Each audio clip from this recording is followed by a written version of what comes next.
messieurs, je suis le professeur Normand Cornette, critique d'art, commissaire, spécialiste des rapports entre l'esthétique et la spiritualité, donc les arts et la spiritualité avec l'artiste peintre Julien Lubanda Kondolo dans son atelier.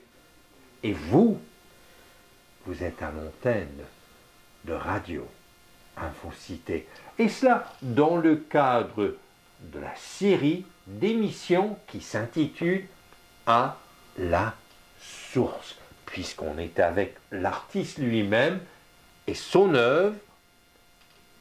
Et cette œuvre qui date de 2025, technique mixte, vous qui êtes l'artiste, Julien Lubanda Kondolo, parlez-nous de la source de cette œuvre. En fait, c'est dans l'idée de construire un portrait en commençant par la déconstruire et la reconstruire pour créer la surprise, en fait. Donc, j'ai fait une série de portraits comme ça, que je faisais le sujet, je la déconstruisais et je la reconstruisais. Je voulais me surprendre moi-même et surprendre les spectateurs. Donc, c'est vraiment dans cette lignée-là. Et c'est au fait, il s'agit d'un homme, on ne sait pas si c'est une femme, mais il est dans un espace.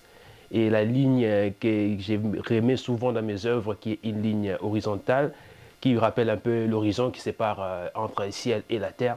Et puis il y a un élément qui est, comme on connaît tous, les corps humains, le visage humain qui est placé dans un espace pour un peu suggérer l'humain et son environnement. Donc c'est vraiment la relation entre l'homme et son environnement qui est comme reflété dans cette toile-ci.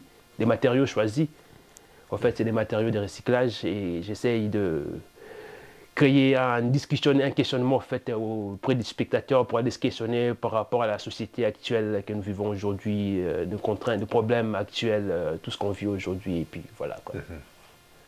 Vous dites l'homme, j'oserais dire l'être humain. Ouais. Je me demande, quand je regarde cette œuvre, homme, femme, ou est-ce que l'artiste brouille les cartes?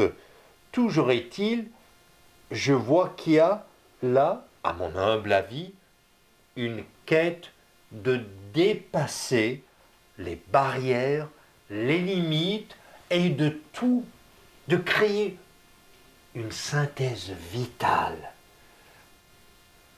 Oui, c'est en effet, moi je pense parler plus des lettres en fait, lettres dans le sens que homme ou femme, on est tous des êtres quelque part, puis on occupe l'espace qu'on appelle aujourd'hui notre environnement direct, la nature, la terre. Donc c'est vraiment une relation entre ces trois éléments-là et ça vient de la philosophie bantou qui place l'homme en fait, parce que moi je suis bantou, donc on place l'homme au centre, au centre de l'univers.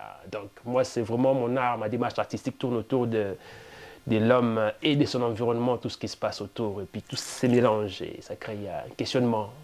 Donc, quand on parle de cette philosophie, on pourrait donc dire qu'il s'agit d'une vision du monde, sinon de la vie, anthropocentrique, c'est-à-dire centrée sur l'être humain.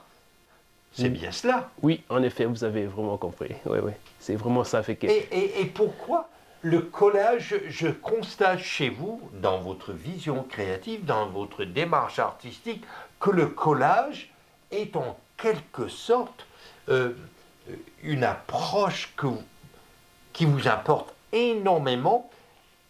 Pourquoi le collage? Bon, c'est pour d'abord un besoin de base, en fait.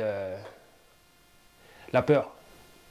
La peur de manquer de matériaux, en fait. La peur de manquer de matériaux, à un moment donné, quand en tant qu'artiste je peins, souvent on utilise les mêmes couleurs qu'on se sent les plus à l'aise. Fait que c'est les couleurs qu'on utilise le plus souvent, si c'est plus vite que les autres qu'on n'utilise pas et on manque des matériaux. Alors le fait d'avoir cette peur-là de manquer de matériaux à chaque fois m'a remis en question pour pouvoir aller chercher d'autres matériaux à utiliser, qui est juste la peinture en fait. Alors là, on a une peinture qui n'est pas vraiment fait juste que de la peinture, mais d'autres choses. C'est une grosse démarche comme aller chercher d'autres outils pour parler avec et juste la peinture traditionnelle. Voilà. Julien Lubanda Kondolo, j'estime, à mon humble avis, en tant que critique d'art, commissaire et académique, que la pierre de touche de l'art, c'est l'authenticité, la franchise, l'honnêteté.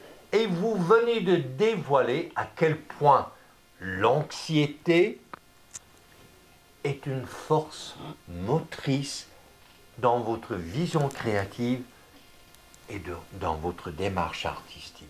Oui. Et je vous en remercie. Alors, mesdames, messieurs, vous pourriez découvrir en personne l'art de Julien Lubanda Candolo du 14 au 27 février 2026 à Montréal, chez Éclat Art Contemporain.